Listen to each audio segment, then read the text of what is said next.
On voit souvent Yoda comme un maître Jedi sage et rassurant, mais Yoda est déjà passé du côté obscur. Aussi surprenant que cela puisse paraître, c'est réellement arrivé et c'est canon à l'histoire de Star Wars.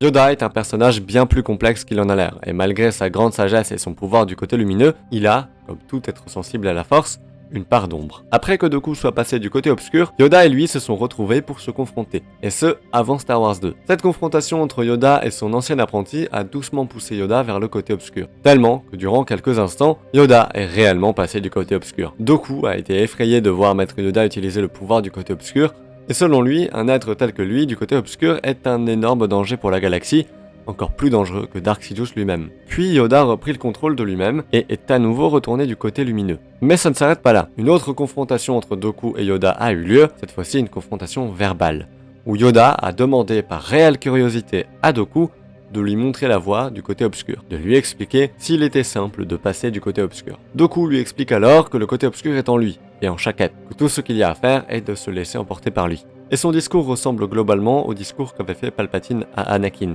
comme quoi la force est un mélange entre le côté lumineux et obscur, il est beaucoup plus intéressant de comprendre l'intégralité de la force. Cette notion de part d'ombre est très importante car Yoda, dans la saison 6 de l'épisode 12 de Clone Wars, fait littéralement face à sa part d'ombre. Alors il ne s'agit pas réellement d'une entité à part entière, il s'agit plus d'une projection de lui-même, ce qui est en fait d'autant plus intéressant. Durant cet événement, Dark Yoda, si on peut dire ça comme ça, provoque Maître Yoda. Yoda refuse qu'il ait cette part d'obscurité en lui, puis finalement, il finit par l'accepter, mais refuse simplement d'en faire usage. Après avoir accepté qu'il a une part d'ombre en lui, Dark Yoda est vaincu, mais ça ne veut pas dire que Yoda n'a plus cette part d'ombre en lui, il l'a toujours, et c'est incroyable de constater qu'il l'accepte, et que chaque être vivant dans Star Wars a vraiment une part d'ombre, et c'est en fait plutôt commun même pour les Jedi de se confronter à leur propre part d'ombre. Obi-Wan Kenobi est vaguement passé du côté obscur, Anakin il a eu 0 sur 20, et Luke est déjà passé 2 fois du côté obscur.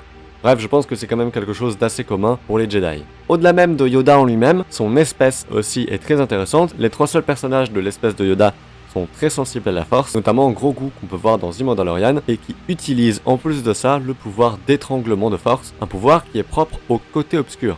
Et donc peut-être que le grand secret de Star Wars, c'est que l'espèce de Maître Yoda est peut-être plus proche du côté obscur que d'autres espèces. C'est plausible étant donné que c'est une espèce qui est plus sensible à la force, et donc peut-être que tout dépendrait simplement de l'entraînement et de la vie du personnage en règle générale. C'était une vidéo très vite fait, un peu plus calme, où j'ai essayé de parler un petit peu plus lentement, j'espère qu'elle vous aura plu. N'hésitez pas à la liker pour m'aider et pour faire en sorte que l'algorithme propose cette vidéo à plus de gens. Abonnez-vous si vous aimez les vidéos sur Star Wars, on se retrouve bientôt pour une toute nouvelle vidéo sur Star Wars justement. Sur ce, je vous laisse, ciao!